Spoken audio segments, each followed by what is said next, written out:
All right. Welcome to the session on decision procedures. We're going to start with our first speaker, Benjamin Przybocki. So please. I work with Guilherme Toledo and Yoni Zohar. So this is characterizing sets of theories that can be disjointly combined. So let me explain something about what theory combination is. So theory combination is a subfield of SMT, satisfiability modular theories, which is the problem of determining whether a formula is satisfiable with respect to a given logical theory. So here we're generally going to only be considering quantifier-free formulas, as is typical. So there's plenty of decidable theories that are used throughout SMT solving. Some that you may have seen before are the theory of an uninterpreted function. This is where the signature has a single unary function symbol. We stipulate no axioms about this function. So this is a decidable theory, and an SMT solver could tell you that a formula like this is unsatisfiable. Another example would be something like linear integer arithmetic. This is where the interpretation is that the variables range over integers, and we have plus in multiplication by constants. This is another decidable theory that's used throughout SMT solving. But in practice, when we do applications to things like program verification and program analysis, SMT solvers often need to reason about multiple theories at the same time. So what if we wanted to decide the satisfiability of a statement like this one? So this is mixing the vocabulary from both the theories of linear integer arithmetic and that of the theory of an uninterpreted function symbol. So you can see we have less than or equal to operator and minus coming from integer arithmetic, and we also have an uninterpreted function in there. And so the question is, given decision procedures for these two component theories, how can we modularly combine them to decide the satisfiability of a sentence like this one? And that's the general question of a theory combination. So once again, given decision procedures for theories T1 and T2, when can we construct a decision procedure for their combined theory? And by the combined theory, I literally just mean the theory obtained by taking the union of the two axioms. And I'm going to assume throughout this talk that these are theories over disjoint signatures, so they don't share any function symbols or relation symbols. Okay, so let me start by explaining some background on theory combination before delving more specifically into our contributions here. So Nelson and Oppen, back in 1979, they initiated the study of theory combination by proving a criterion that suffices for two theories to be combinable. So it involves this notion of stable infiniteness. So we say that a theory is stably infinite if for every T satisfiable quantifier-free formula, it's satisfied by some infinite T interpretation. And what Nelson and Oppen showed is that if we have two decidable theories over disjoint signatures that are both stably infinite, then their combination is decidable. And this is a completely constructive argument. So there's a constructive way to construct a decision procedure for the combined theory from the component theories. Okay, so that was the state of the art for about 20 years. Although in practice, the requirement that both theories be stably infinite has proved to be a hindrance for some applications. So naturally, researchers turn to other questions, other possibilities for how to combine two theories. And motivated by this, Tinelli and Zarba proposed a different combination method using a property that they call shininess. So they say that if a theory is shiny, then it can actually be combined with any other theory, any other decidable theory, with no requirements imposed on the other theory, besides that it be decidable. And I'm not going to define exactly what shininess is, but the key thing to know is that it's some property that's stronger than stable infiniteness. So this theorem is logically incomparable to the Nelson-Oppen theorem, but what it is it's formalizing a different trade-off between the theories T1 and T2. So we impose a stronger condition on T1, and the advantage is that we no longer have to impose any condition on T2. Okay, so in general, more abstractly, we can say that a combination theorem is of the form, if T1 has property P1 and T2 has property P2, then the combination of T1 and T2 are decidable. And once again, I'll assume throughout that the component theories are decidable and over disjoint signatures. Okay, so there's several of these combination methods in the literature. I already talked about Nelson, Oppen, and shiny. There's also one called polite and gentle combination. And you can see from this table that shiny combination and polite combination seem very similar in that they only impose a requirement on one of the two component theories. But actually, their similarity lies deeper than that, because there's a surprising result of Casal and Hasga that a decidable theory is shiny if and only if it's strongly polite. So in some theoretical sense, you can think of these combination methods as being the same. They apply to exactly the same classes of theories, although there are still important implementation differences between these two. So for example, polite combination is used in the CVC, in the SMT solver CVC5, so it's a very practical choice for combining theories. Okay, so this is several sufficient conditions for theories to be combinable. But the central question in our paper is looking at the opposite. What can we say about necessary conditions for pairs of theories to be combinable? And in particular, one thing we want to know is, can any of these combination methods be improved to apply to a larger class of theories? If they could, then this would open up the door to combining more pairs of theories within SMT solvers. So this is something that people have been interested in for a while. So back in 1996, Tonelli and Harandi conjectured that there might exist weaker requirements on the component theories, which are sufficient for the Nelson-Oppen procedure's correctness. So they're conjecturing that the Nelson-Oppen procedure can be improved. We can impose some requirement weaker than stable infiniteness. And then again, a similar sentiment was expressed in 2018. So Casal and Hasga expressed a desire to find a class of theories strictly containing the shiny or strongly polite theories, for which there exists an indiscriminate theory combination method, in the sense that they can be combined with an arbitrary decidable theory. And so the central contribution of our paper is to show that the following negative result: that none of the aforementioned combination methods can be further improved to apply to larger classes of theories. So all those four methods I mentioned are provably optimal. And when I say cannot be improved, let me say more precisely what I mean by that. So for this Nelson-Oppen method, that means that stably infinite theories are the largest class of decidable theories that can be combined with all stably infinite theories. Similarly, shiny theories are the largest set of decidable theories that can be combined with all decidable theories. And finally, gentle theories are the largest set of decidable theories that can be combined with all theories with computable finite spectra, and vice versa.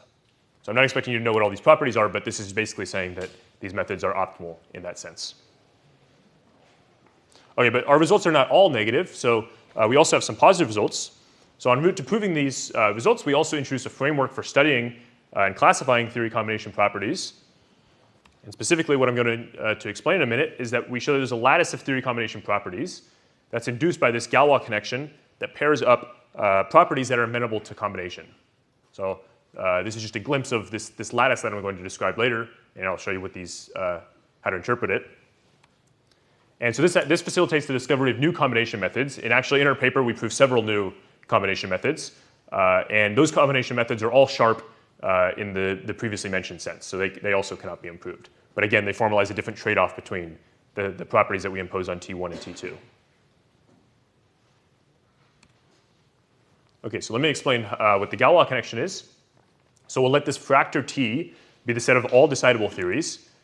And then X will be some subset of decidable theories. So some set of decidable theories. And we'll let G of X be the set of decidable theories that can be combined with every theory from X. So there's two properties I want to observe about this. The first is saying that this G function is antitone. And the second is saying this property that if X is a subset of G of Y, then Y is a subset of G of X. So these properties, once you unfold the definitions, these properties actually are saying something very simple. So the first one is saying that to say that G of X is a subset of G of Y is to say that if some theory can be combined with every theory from Y, then it can be combined with every theory from X. And that's true based on our assumption that X is a subset of Y. So that's basically just trivial once we unfold the definition. The second condition is saying, the way to read this is that if every theory from X can be combined with every theory from Y, then every theory from Y can be combined with every theory from X. And again, that's just a tautology. So the reason I'm mentioning these two conditions, though, is that these are exactly the conditions that characterize what's called an antitone Galois connection. And this is a very nice algebraic structure, and I'll show some of the nice consequences of this in a minute. Okay, so we have this Galois connection, and now let me show how this can be used to reframe some of our results within the language of this Galois connection. So I'll let T shiny, for example, be the set of shiny theories. And what I said earlier is that Tonelli and Zarba showed that shiny theories are combinable with every decidable theory. So we can write that as saying that T shiny is a subset of G of T, because recall that T is the set of all decidable theories. And we're saying the converse. So we're saying that shiny theories are the only theories that can be combined with every decidable theory. So equivalently, G of T is a subset of T shiny, because G of T is the theories that can be combined with every decidable theory.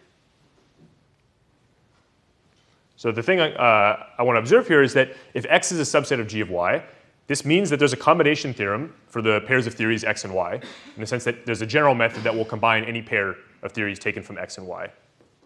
And if, moreover, we have an equality, then this combination method is sharp, meaning that it cannot be improved at all. It's impossible to enlarge either X or Y while preserving the property that any pair of theories from these two classes can be combined.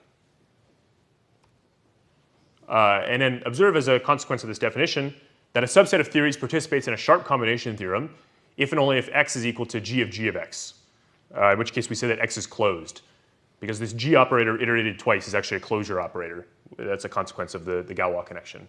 So we really want to focus on these closed classes of theories as theories that naturally form part of some theory combination method. And another consequence of the Galois connection is that the closed classes of theories form a complete lattice.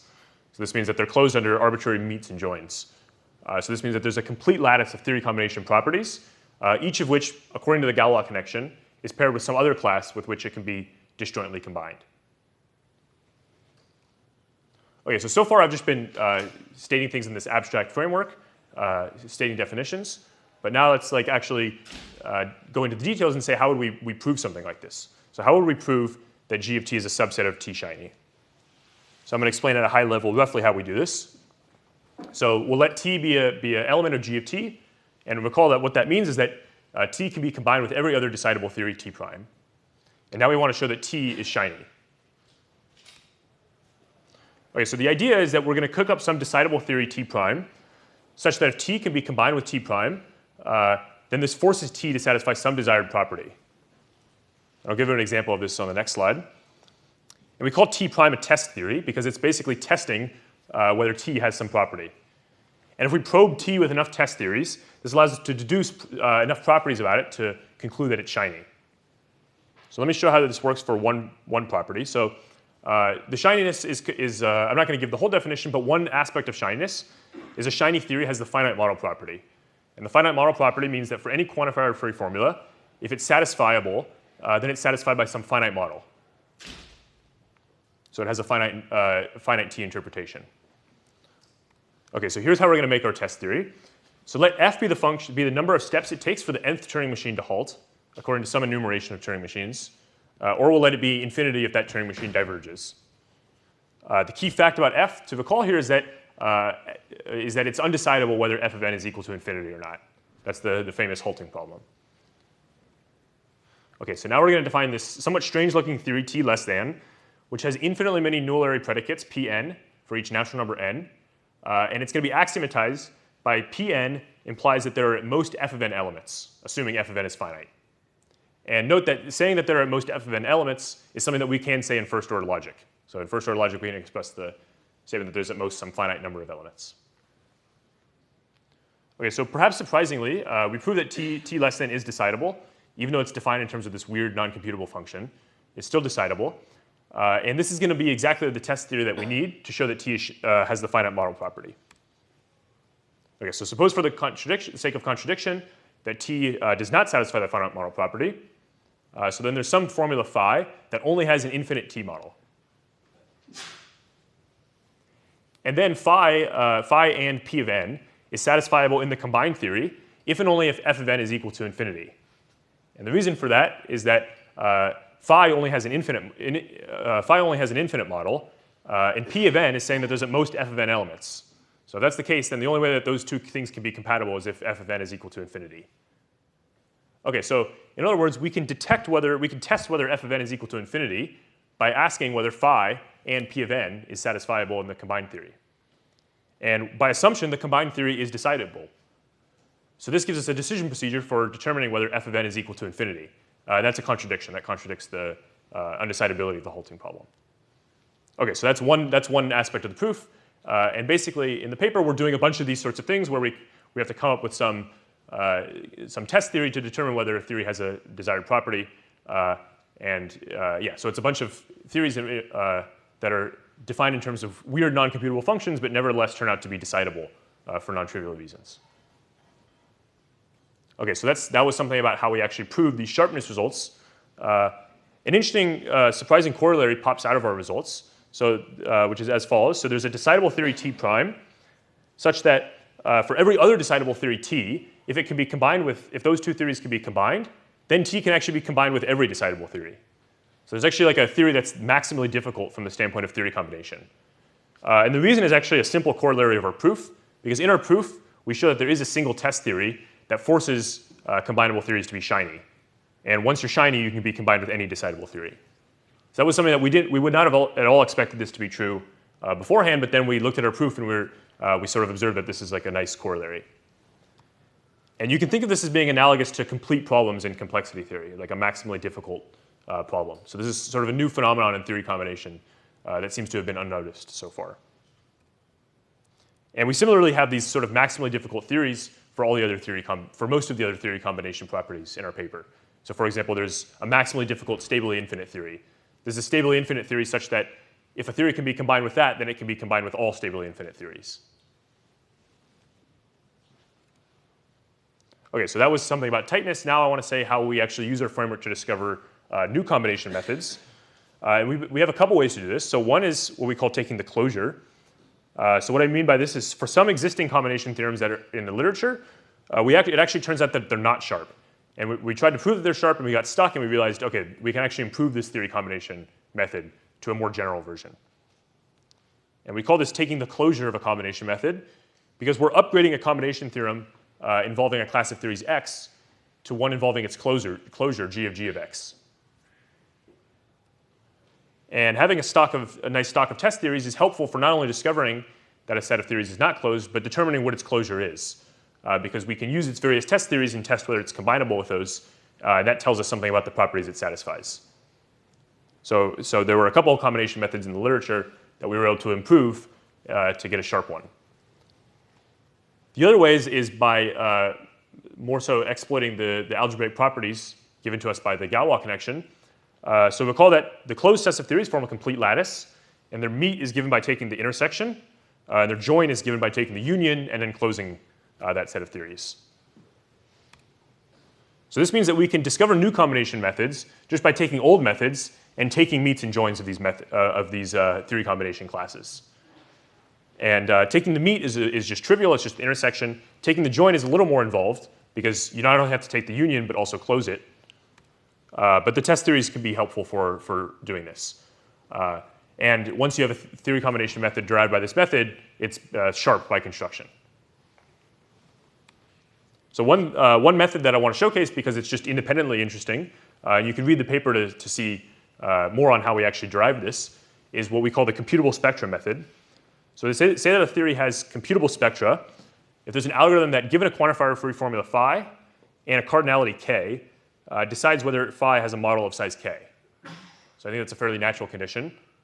And the reason we consider that is because it's actually the meet of two other conditions that have already been studied in the literature. One called computable finite spectra, which is a weaker notion, and then one called infinitely decidable. And so we know that there's a combination method involving this class.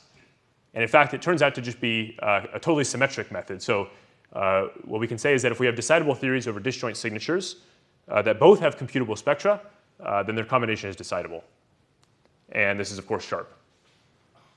So I like this because it's sort of the first, as far as I know, it's the first combination method since the Nelson-Oppen method that's symmetric in the sense that it imposes the same requirement on both component theories.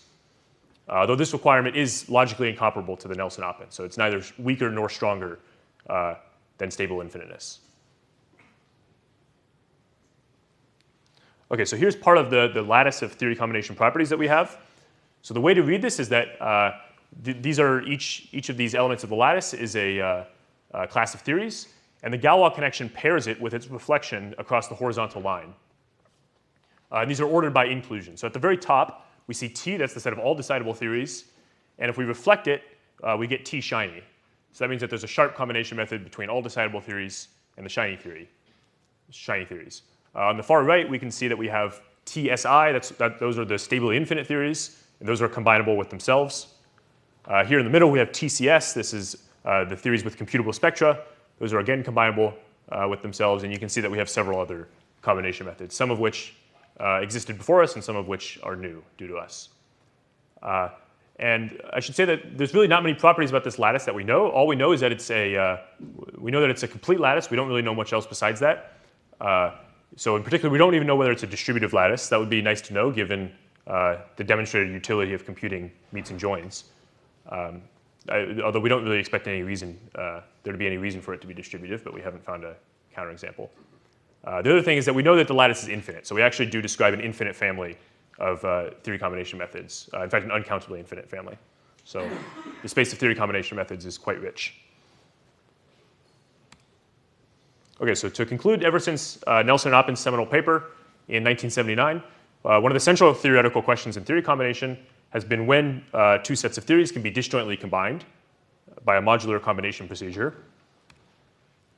And we make progress on this problem by exactly characterizing the sets of decidable theories that can be combined with those satisfying well-known theory combination properties, like stable infiniteness, shininess, strong politeness, gentleness, and so on. And so this answers in the negative several long-standing open problems about the possibility of improving these methods. And not only that, our framework also, as we saw, facilitates the discovery of new combination methods. And if you want to see even more than the one I presented here, there's several more examples in the paper. Okay, so this resolves several problems, but it also opens up several new avenues for future work. One is that we want to generalize these results to many-sorted logic. So in this paper, we only deal with single-sorted logic for simplicity, but SMT solvers often want to work with many-sorted logic as the standard. And that introduces some technical complications. They should be surmountable, but it's a generalization that we want to pursue. Another is to better understand the lattice of theory combination properties. So for example, we would like to know whether this lattice is distributive, whether it satisfies any other nice algebraic properties. And then finally, another direction that's a little more speculative is non-disjoint theory combination. So this is theory combination when the signatures of the theories share predicate or function symbols. And this is a lot less well explored than the disjoint case. There's only a few papers on it. But perhaps some of the techniques that we developed for our paper could be useful there. So thank you. That's all I got.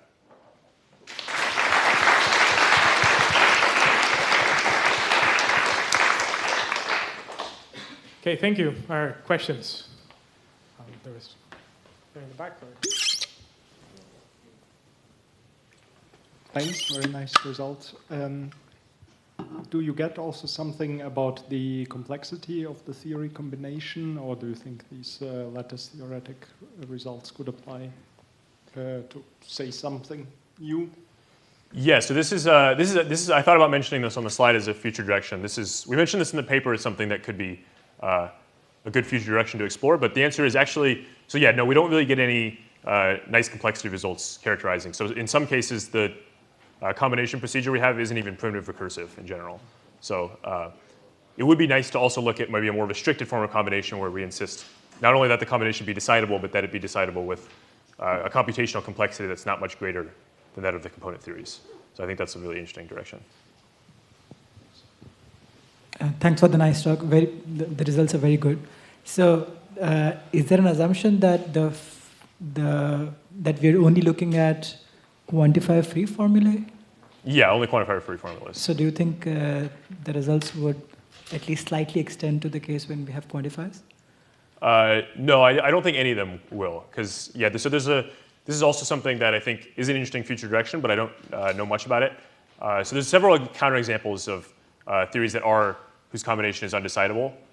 So for example, like Przybocki arithmetic, if you add a single unary predicate symbol, it becomes undecidable with quantifiers, even though both of these theories are very simple and in fact stably infinite.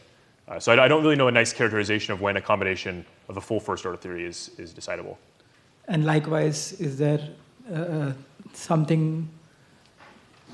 is there an extension that would also apply for higher order logics, like second order logic, for example? I imagine that there would be similar. Yeah, it's not something I've thought about, but I imagine that these results themselves would not generalize. Thank you. So, thank you for the talk.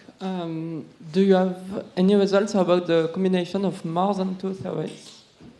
Yes, so some of these methods can be extended to more than two theories. So, for example, Nelson-Oppen says that if you combine two stably infinite theories, it's decidable. But also, if you combine two stably infinite theories, the result is stably infinite. So then by induction, if you have n stably infinite theories, you can combine them all. With the asymmetric methods, things like shininess, the generalization is that you need n minus one of your theories to be shiny, and the other can satisfy any property. And that's because the combination of two shiny theories is shiny. But then once you combine it with a non-shiny theory, the combination is no longer shiny. So then you can only do that once. Yeah. So maybe one last question before, but in the meantime, the second speaker can maybe set up already. Hi, I'm Joseph from Purdue University. So it's natural to extend like the the decision problems, like a unification problem, like what the mod theorem prover does. If you consider like complete sets of unifiers or most general unifiers, does your work, do you know if it extends to those kinds of problems at all? Like you're asking, given a method for computing unifiers in two theories, can you compute a unifier in the combined theory? Yeah, in the disjoint, combined theory. Yeah, that's something I've thought about, but it sounds like an interesting problem. Thank you. Okay. Yeah, thanks again. And